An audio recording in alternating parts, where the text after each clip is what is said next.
now, Jethro, tell us exactly what happened with Miss Drysdale.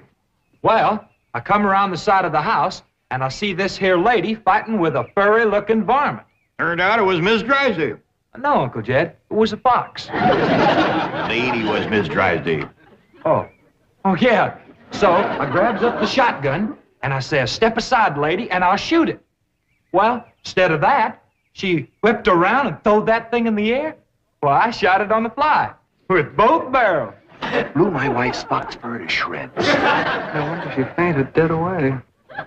I caught her just in time. The chauffeur had to help me get her into the car. She was out like a light. She was stewed to the gills. You said it took 2 men to get her back in the car. You know, Jethro, could be that there fox was Miss Drysdale's pet. Why in tarnation would she want a sneaky old fox for a pet? 'Cause them kind of people are liable to do anything. What kind of people? Ask your pa. Well, I reckon I can't protect you from the ugly side of life forever. You see, Miss Drysdale is what city folks calls what was her husband called it, Granny? Hypochondriac. Yeah, that means she drinks a little. A little. Her own husband said her bedroom was full of bottles.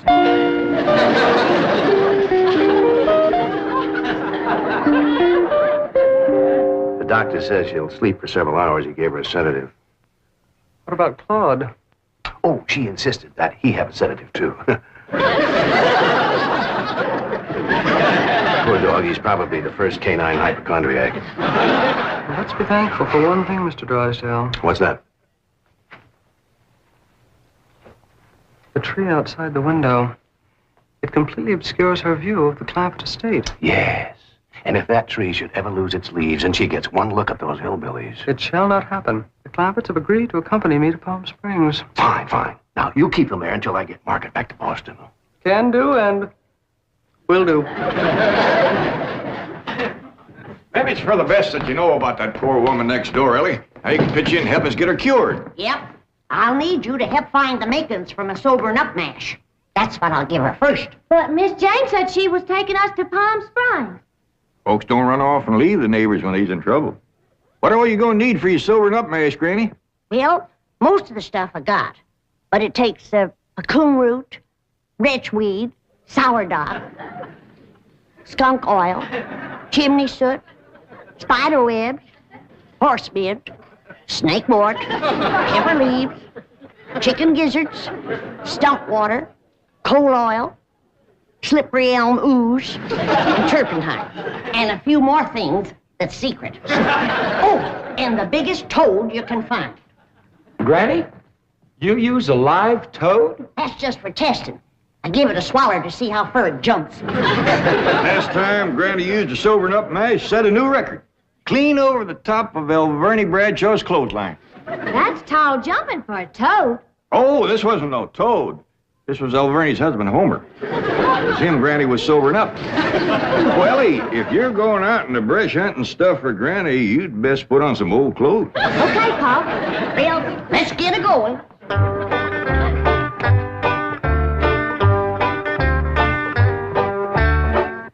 Oh, I pert near forgot. I have to have some goat's milk. After Mrs. Drysdale takes my sobering up mash, she has to have fresh goat's milk every half hour to stop the burning. Well, I reckon Jethro can borrow some. Well-to-do neighborhood like this, folks is bound to keep goats. Everybody except us. We ain't even got a cow. Nor pigs neither. Nor chickens. We ain't even got nothing to pull a plow. You're supposed to be so dad blame rich.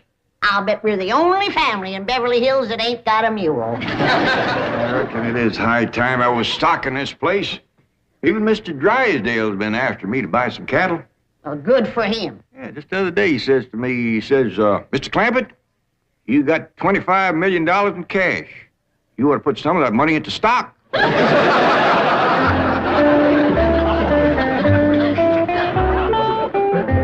Well, we better get busy now if we're going to find... There goes that music again. Jethro, did you ever find out where that's coming from? No, sir, I didn't. Every time I went to looking for it, somebody always come to the door. This time I'm gonna find it for sure. Yeah, good hunting. Me and Granny will be figuring out what stock to buy.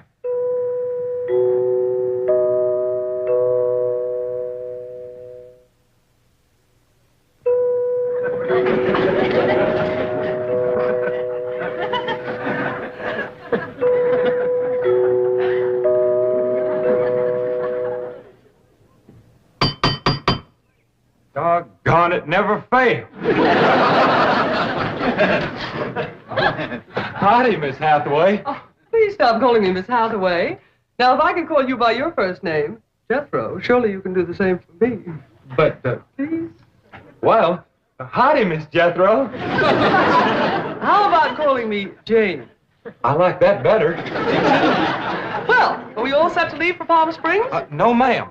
Uncle Jed and me's going to town and buy some stock. Stock? Yes, ma'am. Mr. Drysdale, he told Uncle Jed he had ought to put some of his money into stock. He dictated a memo on that. But you needn't waste time driving into town. You can order your stock by telephone. Now, here are Mr. Drysdale's recommendations. He doesn't want your Uncle Jed to get a bum steer. Oh, Uncle Jed, he wouldn't buy no bum steer. They should be cautious in a bull market. You gotta be careful with cows, too. Jethro, you have the most delightfully bucolic sense of humor. Now then, would you like to ride to Palm Springs with me, or would you prefer to drive and meet me there? Jethro, Oh, yes, ma'am. would you like to drive your own car? Oh, yes, ma'am. I like to drive. Very well. I have typed out explicit directions. I've even drawn a map showing the exact location of the hotel. They have a lovely pool, and... Jethro, Oh, yes, ma'am. I'm taking a bikini to Palm Springs. Is that faster than a train? Jethro, you dear naive boy. You shall see when we go swimming. You Tarzan. Me Jane. No, ma'am. I'm Jethro Bodine. I almost hate to see you change. I ain't gonna change. Oh, yes, you will. Under my tutelage, you will become an educated man of letters. Someday I shall introduce you as Jethro Bodine.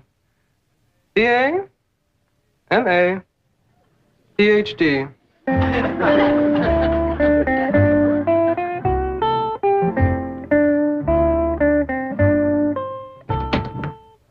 Awful smart woman, but that ain't the way you spell Bodine. All I know is this is the kind of stock Mr. Drysdale thinks is good.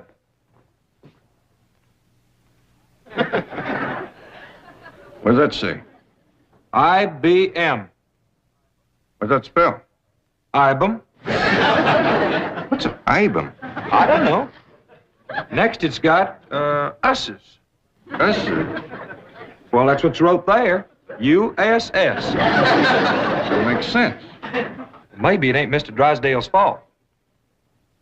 Just between you and me, that Miss Hathaway can't spell for sour grape. I don't need this list nohow. Me and Granny's already figured out what we want. That's right. A pair of goats, 3 pigs, 4 cows, a bull, a mule, and a dozen chickens. Reckon we can get all that on a truck? Don't have to. Miss Hathaway says just call on the telephone and they bring them out. Oh, now, ain't that nice? Hello? Jed, I watched that banker feller. You have to stick your finger in them holes and spin her a while. All right.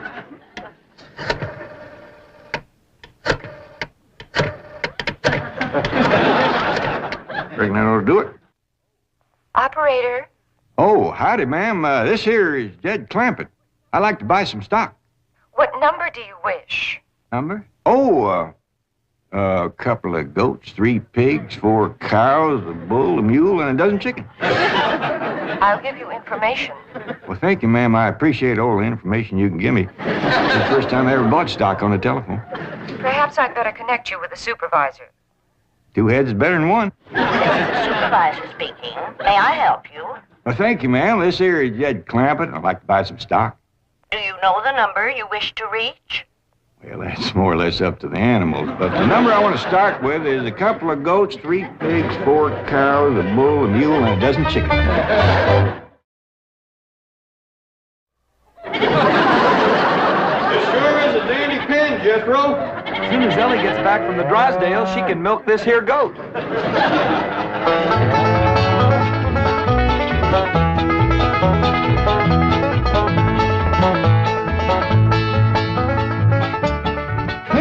Drysdale sure has got a nice house, ain't he, Granny? Yep. Nice house, nice car, nice job. But the evil of drink has sure laid a heavy hand on his heart. Never forget, Ellie, drinking is a curse.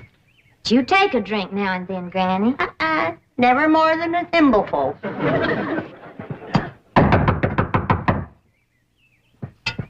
Oh, Ellie, you might have to hold Mrs. Drysdale while I spoon my sobering up mash down her. I'll throw a double scissors and an arm lock on her. Just so you don't cut off her wind, if she can't breathe. Yes? Howdy. We've come to see Miss Drysdale. I'm sorry, madam, but Mrs. Drysdale cannot be disturbed. Are you her kin? I'm a butler. Oh, that must have been her maiden name. You were taking care of her, are you? I am a butler, madam. Well, I'm glad to see that her family ain't ashamed to help her. Whom shall I say called? Well, this here's Granny, and I'm Ellie Mae. Paul and Jethro would have come too, but they're busy with the cattle. Very good. Hold on now. We've come to see Miss Drysdale. Mrs. Drysdale is indisposed, madam. She is not receiving. Oh, still sleeping it off, huh? Well, when she comes to, you just spoon half of this down her and then stand back. Yeah, she'll commence to doing some tall jumping. Don't bite you. We'll be back later with the goat's milk. Want me to stay and help you do for Miss Drysdale? We are managing, thank you. Are you doing the washing and the cleaning and the cooking for her? Certainly not. Oh, just letting it pile up on her, huh? I am a butler. Oh. Want me to haul him out of there, Ranny, and wrestle him down? Kin folks have certain rights. Family comes first. He sure is proud of that family name, ain't he? Yeah. To hear him talk, the butlers don't get wet when it rains. Did you say something, dear? Well, speak up, dear. Can I get you something? Come in. I beg your pardon, sir. The butler said some people from a ranch brought this for Madame. From a ranch? Well, he said they mentioned cattle. They called themselves Granny and Ellie Mae. The Clampetts. They haven't gone to Palm Springs. Boy, Jethro, get him in through that gate. That's the way. Suey, pig, pig, Ah! Get in there. get in there, pig, come on. Pig. That's the way. Suey. No, surely not. Marie, tell me I'm hearing things. You're hearing things, sir. Cows, chickens, pigs, goats. No.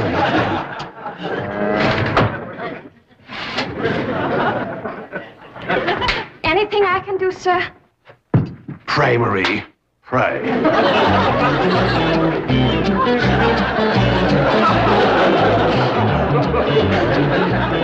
Hold your horses, I'm a-coming. Oh, howdy, Mr. Drysdale. Did your wife take May? Where's your father? He's tending the cattle.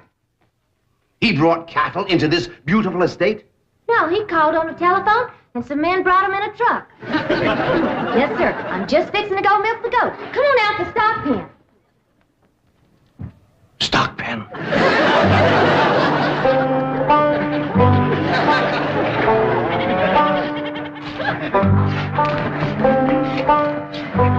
Yes, sir, Mr. Drysdale. I finally took your advice and put some of my money into stock. How's that goat milk, Ellie? Just fine, Pa.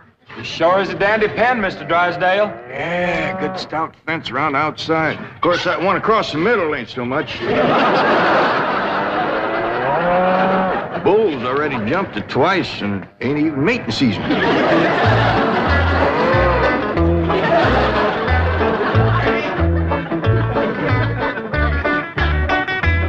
Got ourselves some mighty fine-looking stock. Of course, they need a little fattening up. Mr. Drysdale happy to see him? Granny, he was so happy he couldn't talk. He just kind of hung on a fence and made little gurgling noises in his throat. Well, that poor man has some joy coming to him. I'm glad to be able to help him to forget his trouble for a spell. Here's the goat's milk, Granny. Oh, good, Ellie. Now, you run that right over to Mrs. Drysdale. That sobering up mash smarts considerable unless you follow it up with fresh goat's milk. Ellie, Mr. Drysdale ever find his tongue? Yeah, Pa. Whilst I was milking the goat, I heard him kind of mumbling, like he was giving thanks. He says, "Oh, what have I done to deserve this?" Lord love him. Ain't that pitiful? Hurry, child, now hurry. You know, Granny, it gives a person a mighty good feeling to help a neighbor. You betcha. And he needs us, because his wife's kin ain't no help. Who's that? That high and mighty Mr. Butler. That's who came to the door when Ellie and me took the mash over. Wouldn't let us see Miss Drysdale. Well, now, you can't hardly blame him for not wanting folks to see it. Uncle Jed, the bull jumped that little fence again, so I tied him back over on his side. Where's Mr. Drysdale? I asked him to come in for some coffee. It was the funniest thing would happen to him. You know how he was hanging on the fence of the stock pen, kind of gurgling and mumbling happy-like? Yeah. Well, all of a sudden, he points up towards his house and says, "My wife, that's her window." Then he goes tearing off into the bushes like a bear was after him. She took some mash and he seen her jumping. Like Ellie's gonna get there with the goat's milk just in time. Oh, Sonny, Sonny, your mumsy just had the most ghastly dream. I was going to see our new neighbors, the Clampetts, and suddenly this dreadful giant appeared with a huge gun and shot my beautiful fox fur. Isn't that the most dreadful... Claude, what are you eating? Oh, did Ravenswood bring my darling boy some nice fishy scraps? Claude. Claude! Marie,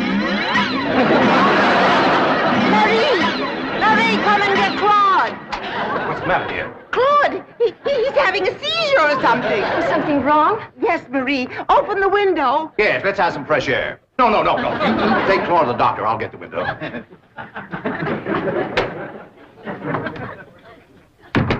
Well, darling, how do you feel? Dreadful. My nerves are shattered. Open the window, dear. Well, it might not be good for you, Margaret. Oh, don't be silly, Milburn. I need oxygen. Besides, I adore the fragrance of that jasmine that grows on the fence of that tennis court next door. Now, open the window. All right, dear, but first I have a surprise. Surprise. Don't move. I'll be right back.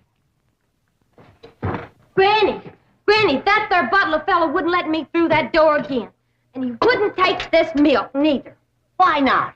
He said he wouldn't touch nothing more from us without it was sterilized. What's sterilized? Oh, we had that in school once. That means soaked in alcohol. Alcohol?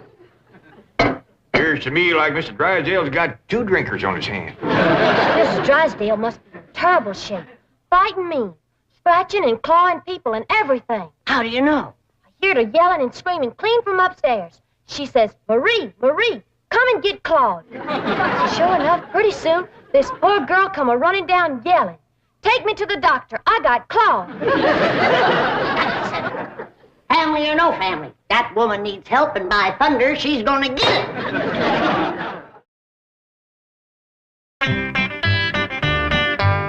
Surprise! Surprise! Milburn, have you taken leave of your senses? You know I'm much too nervous to watch television. But, darling, the doctors in Boston said your nerves were just fine. Those Boston doctors. They had the audacity to tell me that I was perfectly healthy. I said, I'm not paying you all that money to tell me I'm healthy. Milburn, I do not want to watch television. Well, you don't have to watch it, dear. Just listen. There's an exciting Western on. Weston, Milburn, shut that off and open the window. I will. Oh, there we are. Milburn, are you going to open the window or am I? I am, dear.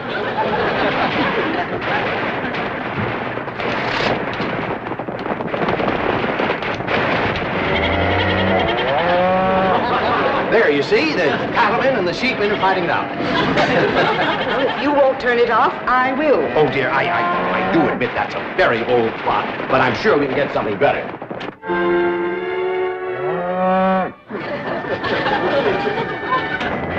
That medical program, go back to that. Well, don't you think that's a bit depressing? I want the medical program. All right.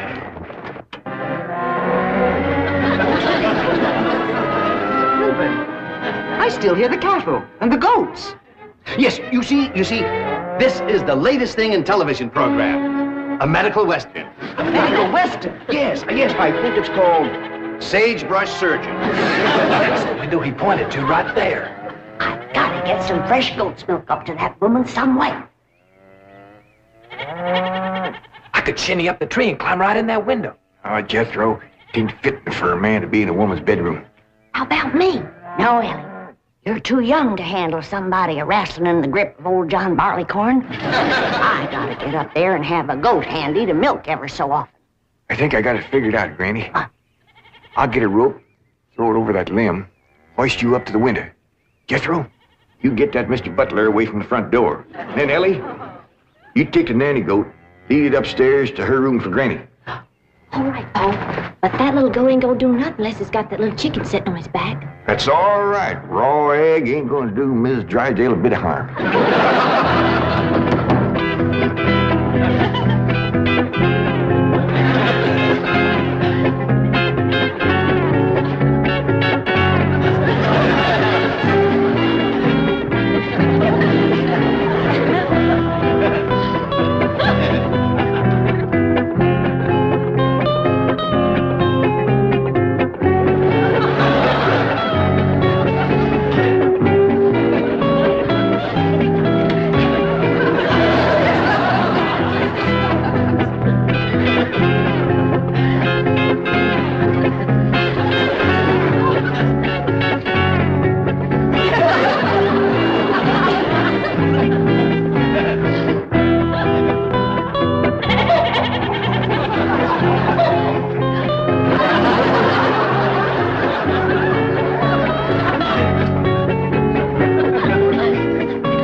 Margaret, what are you doing? Packing. I'm leaving immediately. Oh, don't leave me. I love you. I love you too, Milburn.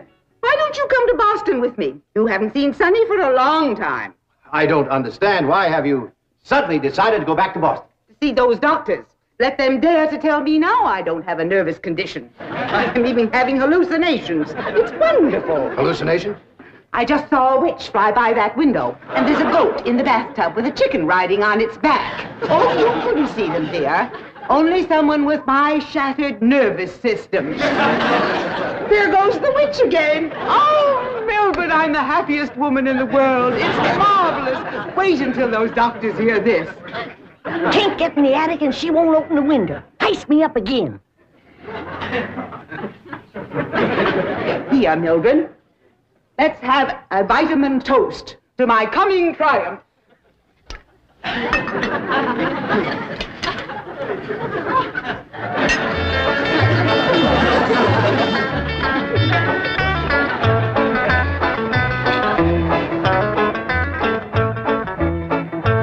It's too late, Jed. What do you mean, Granny? We didn't get to her in time. Now she's got her husband on the stuff.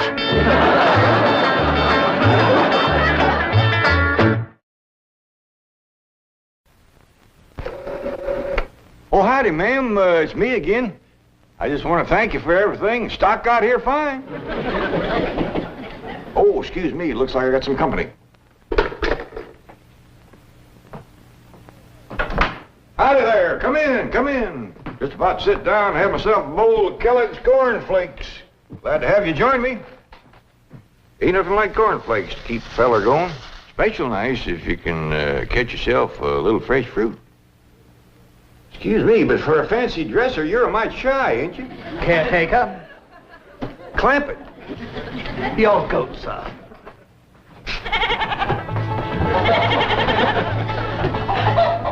Well, maybe you all join me. K-E-double-L, O double good Kellogg's best to you.